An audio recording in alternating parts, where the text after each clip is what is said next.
डिसेंबर तेली समाजाचे आराध्य दैवत श्री संत संताजी जगनाडे महाराज यांचा आजच्या तारखेला जन्म झाला होता। त्यानिमित्त मी अमृतलाल सरडे, राज्य प्रतिनिधी CV9 मराठी, श्री संताजी महाराजांना वंदन करून त्यांची जीवनी आजच्या विशेष अंकात प्रसिद्ध करीत आहे। आपल्याला कशी वाटली, यावर आपली काय मत आहेत याबद्दल अवश्य कमेंट्स करा। धन्यवाद। संताजी महाराजांची जीवनगाथा, जन्म आणि बालपण। चाकणचे पांडुरंग शेठ जगनाडे यांचे पुत्र नारायण, नारायणचे पुत्र विठ्ठलपंत हे होते। विठ्ठलपंतांचा सुदुंबरे गावातील मथाबाई काळे यांच्याशी विवाह झाला। विठ्ठलपंत व मथाबाई यांचे सुपुत्र म्हणजे संताजी। श्री संताजी यांचा जन्म मार्गशीर्ष शुद्ध 5 शके 1546 दिनांक 8 डिसेंबर 1624 रोजी झाला। ते जातीने तेली होते। त्यांच्या घरी शेंगदाणा, तीळ व करडीचे तेल काढण्याचे घाणे होते। खेड तालुक्यातील यमुनाबाईशी त्यांचा वयाच्या 11व्या वर्षी विवाह झाला। संत तुकाराम महाराजांचा सहवास। सन 1640 मध्ये चाकणच्या चक्रेश्वराच्या मंदिरात तुकोबांचे कीर्तन ऐकून संताजी खूप प्रभावित झाले आणि त्यांनी तुकोबांसोबतच राहण्याचा हट्ट धरला। तुकोबांनी त्यांना आपला अकाली निवर्तलेला पुत्र संतू परत मिळाला आहे या भावनेतून जिवलग सखा म्हणून वागविले। जवळजवळ 10 वर्षे सन 1650 पर्यंत ते तुकोबांच्या अंतकाळापर्यंत त्यांच्या सोबतीला होते। अभंग रचना आणि लेखनाचे कार्य। सोबतच्या 14 टाळकऱ्यांपैकी संताजी व गंगाराम मवाळ हे दोघे अग्रणी होते। तुकोबांचे अभंग लिहून घेण्याचे काम सुरुवातीला गंगाराम मवाळ करत, नंतर संताजी हे काम करू लागले। संताजींचे अक्षर मोठे वळणदार होते आणि ते एकपाठी होते।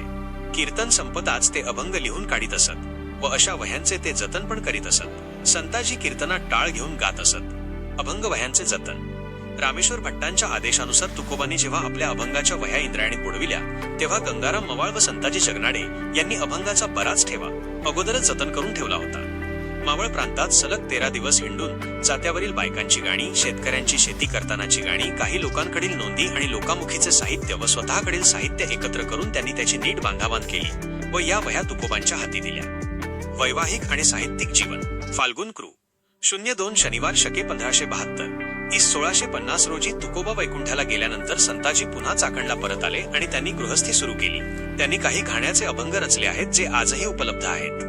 मात्र त्यांनी रचलेले शंकर दीपिका व तैलसिंधू हे काव्यसंग्रह अद्यापी उपलब्ध होत नाहीत। संताजीच्या मुलाचे नाव बाळोजी, उत्तम व्यापारी, तर कन्येचे नाव भागीरथी, कवयित्री भागू म्हणे नाममुद्रा असे होते।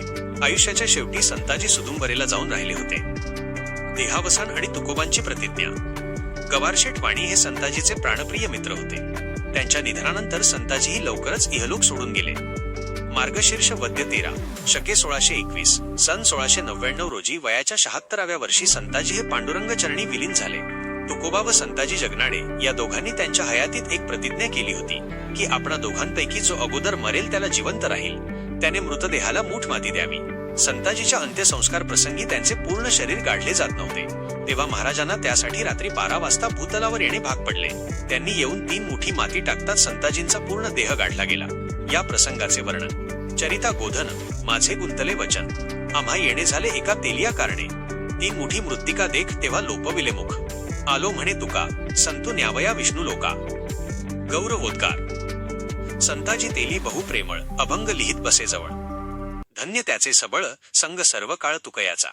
पुंडलिक वरदे हरी विठ्ठल श्री ज्ञानदेव तुकाराम। CV9 मराठी करिता अमृतलाल चरडे, राज्य प्रतिनिधी तुमसर।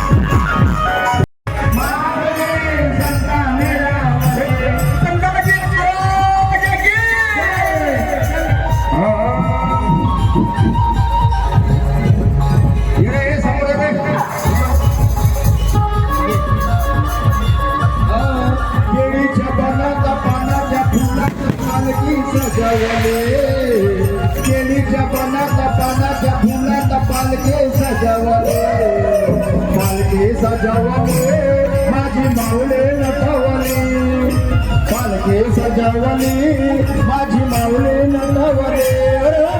केळीच्या पानाच्या फुलात पालके सजवले, केळीच्या पानाच्या फुलात पालके सजवले, पालके सजवले माझी माऊले